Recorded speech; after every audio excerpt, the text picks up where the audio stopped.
Esta es la historia real de Maleficio Familiar.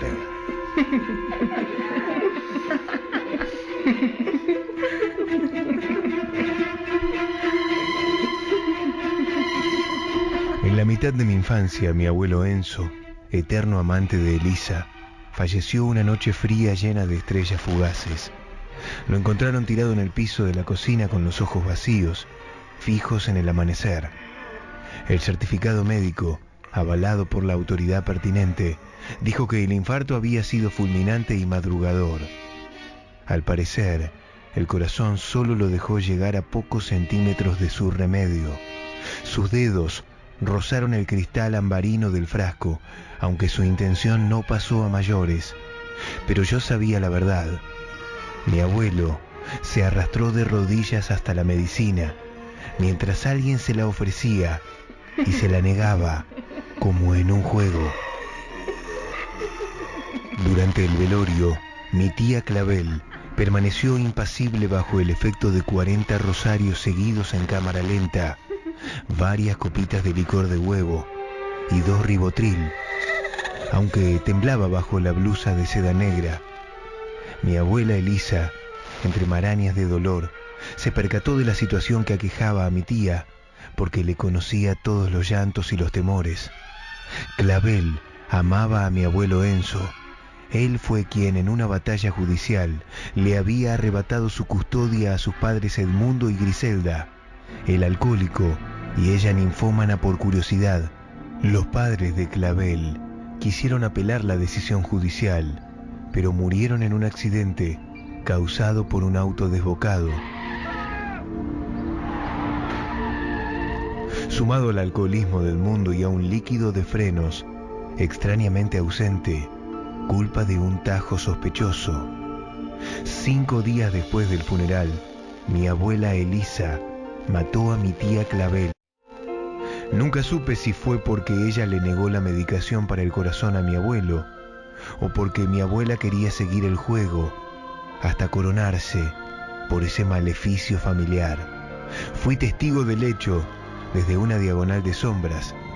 La vieja casona estaba plagada de fantasmas melancólicos que deambulaban por las habitaciones derrumbadas.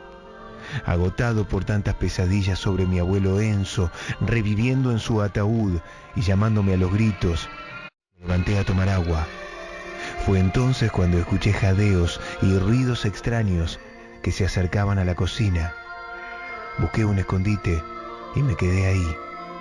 Entonces, desde mi refugio de oscuridad, vi a mi abuela arrastrando a mi tía Clavel, que evidentemente tenía una sobredosis de sedante. Con esfuerzo, la siguió arrastrando sobre las baldosas amarillas y rojas.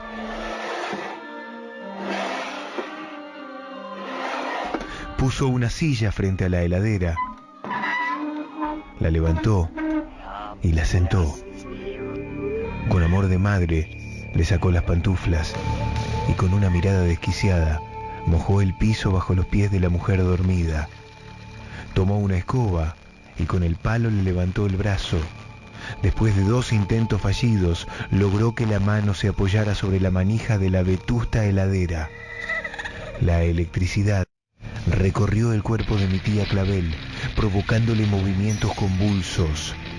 Se escuchaba cómo los dientes se partían al golpearse unos contra otros, hasta que saltaron los fusibles y los ojos de mi tía se salieron de sus cuencas. En las penumbras oí a mi abuela suspirar de placer. Afuera comenzó a llover y adentro los espectros sintieron frío. Durante generaciones mi familia usó un medio de esparcimiento un tanto inusual, que con el paso del tiempo se convirtió literalmente en un asunto de vida y muerte. El método, o el juego, o el maleficio, era sencillo: asesinar a alguien de la parentela, de manera que pareciese un incidente nefasto y natural. Éramos un clan numeroso, pero gracias a este maleficio, fueron desapareciendo uno tras otro los miembros, víctimas de accidentes o de fatalidades que no eran tales. Muchas fueron las formas empleadas. Una maceta traicionera que caía desde un balcón cómplice, una víbora insomne y ponzoñosa dejada entre las cobijas de la cama, alguno que otro mate cebado con estricnina y menta, la salida de gas de un calefón estropeada. Todo procedimiento era válido, mientras no creara perspicacias en las autoridades y pasase como un hecho desafortunado. No había premio, solo la supervivencia y la vanidad por ser el ganador. El último jugador sobreviviente se quedaba con el campeonato, se quedaba con la casa, con la herencia, se quedaba con el maleficio. Todos participaban aunque no quisieran hacerlo, los tíos, sobrinos, nietos, nueras, yernos, hijos, padres, abuelos, en fin, cualquiera al que por las venas le corriese sangre con nuestro apellido. Al fin, después de décadas, solo quedamos mi abuela, mi hermano y yo, los supervivientes de este juego o de este maleficio, los aspirantes a quedarse con el campeonato. Al árbol genealógico se le fueron cayendo las hojas en un otoño buscado.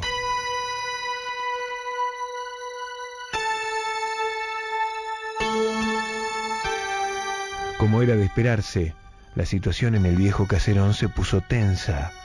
Con mi corta edad sabía a qué atenerme.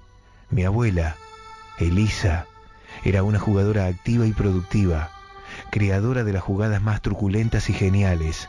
Mi hermano no sabía nada, era más chico que yo. Yo me dediqué a vigilarla todo el tiempo, miraba su reflejo en la luna del espejo por la puerta entreabierta. Ella, en su lecho, tejía a crochet. Yo, las pocas veces que la veía levantarse, me iba corriendo y me escondía bajo un robusto ropero de roble, ubicado en el largo pasillo, a 2 habitaciones de la suya. Con terror veía pasar su depresión chancleteando sobre las baldosas brillantes, rumbo al baño. A mi hermano y a mí nos gustaba permanecer bajo ese mueble, sintiendo el olor a historia familiar, ese que emanaba la madera, como una fiera agazapada. Era nuestro pequeño universo.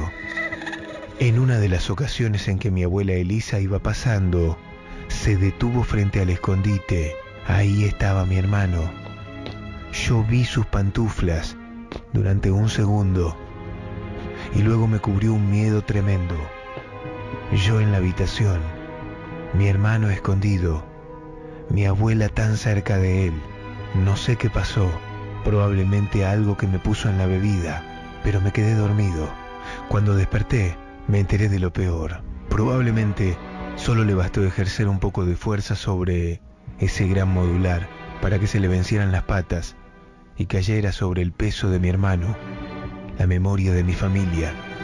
Kilos y kilos de fuentes de plata, porcelana barata, ropa en desuso, se vinieron abajo y lo aplastaron. Acto seguido, mi abuela puso un auto rojo de juguete en la mano de mi hermano agarrotada. La policía dijo después que un juego de chicos terminó en desgracia. Mi abuela Elisa era la campeona del maleficio familiar.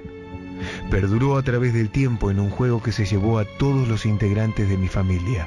Mi abuela murió y yo me crié en un hogar. Hoy tengo 45 años y una familia constituida. Tenía 2 hijos, hoy solo me quedó uno. A mi primogénito, una noche, una muerte súbita se lo llevó de la cuna. Esa misma noche, antes de la nefasta noticia, cuando me acerqué a ver si él dormía, en el espejo, en el ropero, frente a la cuna, la vi a ella, el espíritu de Elisa. Estaba ahí. El maleficio siguió funcionando, incluso después de su muerte. Esa muerte que tampoco fue natural.